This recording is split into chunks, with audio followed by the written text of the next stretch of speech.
بسم الله الرحمن الرحيم. السلام عليكم ورحمة الله وبركاته. maxaa keena dhagaxa xameetida? Xameetidu waa xubin ku taala dhinaca midig ee qaybta sare ee caloosha, waana xubin sida kiishka oo kale u samaysan. Shaqadeeda ugu weynna ay tahay keedinta iyo soo daynta dheecaanka loo yaqaan baylka. Waqti munaasab ah in ay soo deyso si dheefshiidka loo fududeeyo. Xameetida waxa ay ku xiran tahay beerka iyo xiidmaha yaryar qaab taxane ah, kuwaas oo wado u ah dheecaanka baylka. Dhagaxaantan ayaa ku samaysma xameetida dhexdeeda ama dhuunta xameetida ka soo baxdo. Qiyaasta dhagaxaantan ayaa noqon kara mid ciidda oo kale ah, mid la mid ah kuwa ukunta oo kale. Dhagaxa ku samaysma xameetida ayaa noqon kara hal, kuwa badan, amaba mararka qaar waxaa dhacda in ay isugu jiraan dhagaxyo yaryar iyo kuwa waaweynba. Dhagaxa xameetida ayaa waxaa weheliya xanuun soo bood ah, gaar ahaan dhinaca sare ee midigta caloosha, taasoo ka dhalatay dhagaxaantan oo xiraya marinnadii baylka ama bilariga. Haddaba, maxaa sababa dhagaxa xameetida? Inkastoo aysan jirin sabab gaar ah oo keenta dhagaxa xameetida in uu samaysmo, haddana waxaa la aaminsan yahay in isku dheelitirnaan la'aan ku timaado walxaha dheecaanka baylka uu ka samaysan yahay in ay keento dhagaxa xameetida. Waxaa dhacda in dhagaxa xameetida ay samaysmato haddii dheecaanka baylka ay ku badan tahay maadooyinka qaar sida kolestaroolka, bilirubinka, ama marka cusbada ay ku yar tahay dheecaanka. Sida aan loo ogeyn waxa sababa dhagaxa xameetida, sidaas si la mid ah ayay cilmi baarayaashu u fahansanayn waxa sababay isku dheelitirnaan la'aanta ku dhacaysa dheecaanka baylka. Labada nooc ee dhagaxaanta xameetida ee samaysma waxa ay kala yihiin kuwa kolestarool ah iyo kuwa midab leh. Waxaa dhacda in dheecaanka bayl ay ku adkaadaan xameetida gudaheeda, taasoo keenta dhagaxa xameetida ku samaysma.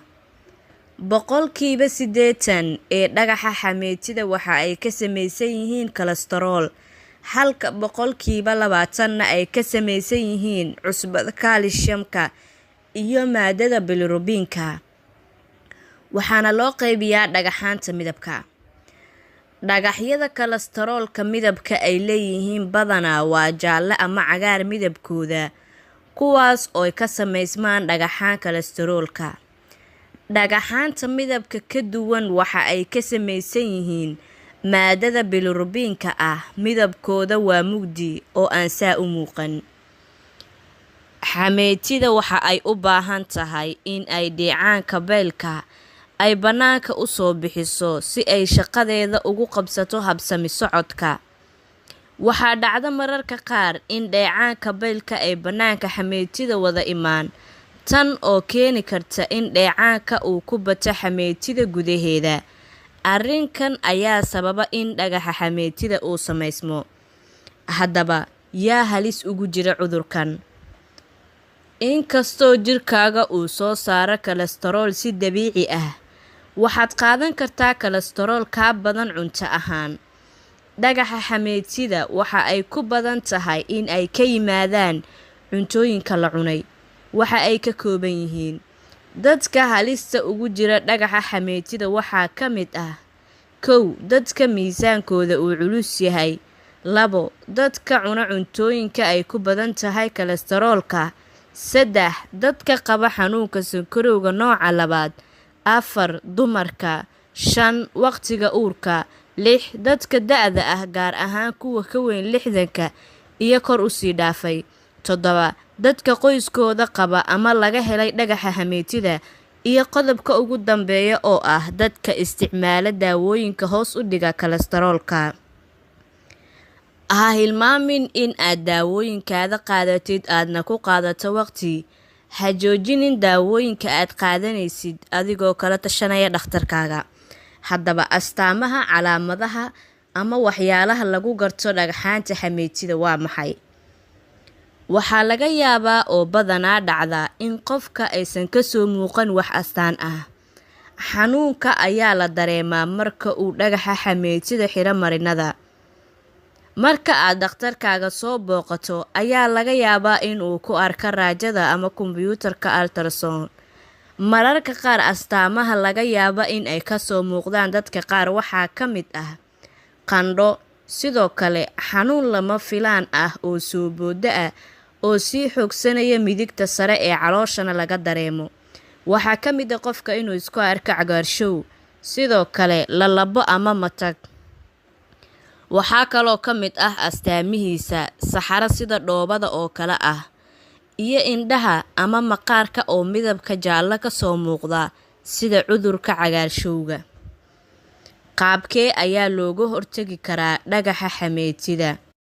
Xanuunka dhagaxa xameetida waa mid la maareyn karo oo dhibaatada ku imaan karta qaab nololeedkaada aad xakameyn karto.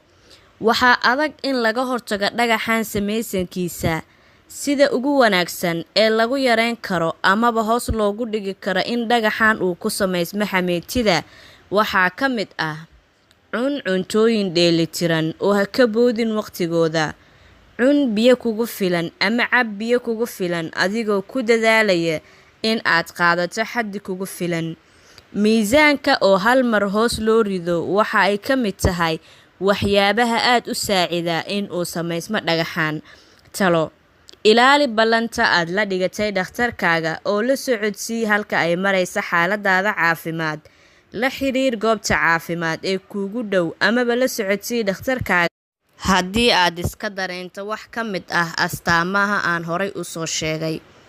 Sidoo kale, haddii aad dareento isbeddel la xiriira qaab nololeedkaaga, waxaa laga yaabaa in daawooyinka qaar aad qaadatid ama in aad ka mid tahay dadka halis ugu jira xanuunka. Mar walba la socodsii xaaladaada iyo isbeddelada aad ka doonayso daawooyinkaaga dhakhtarka. Waad mahadsantihiin walaalaha qaaliga ah. Waan filayaa in aad ka faa'iidaysateen casharkeennii ku saabsanaa maanta xameetida dadka halista ugu jiro. Qaabkee ayaa looga hortagi karaa? Maxaa lagu garan karaa ama maxaa ka mid ah astaamaheeda? Meeqa ayaa loo qaybiyaa? Iyo waa maxay dhagaxa xameetida? Waxaan filayaa dhammaan in aad kaga bogateen fiidiyowgan.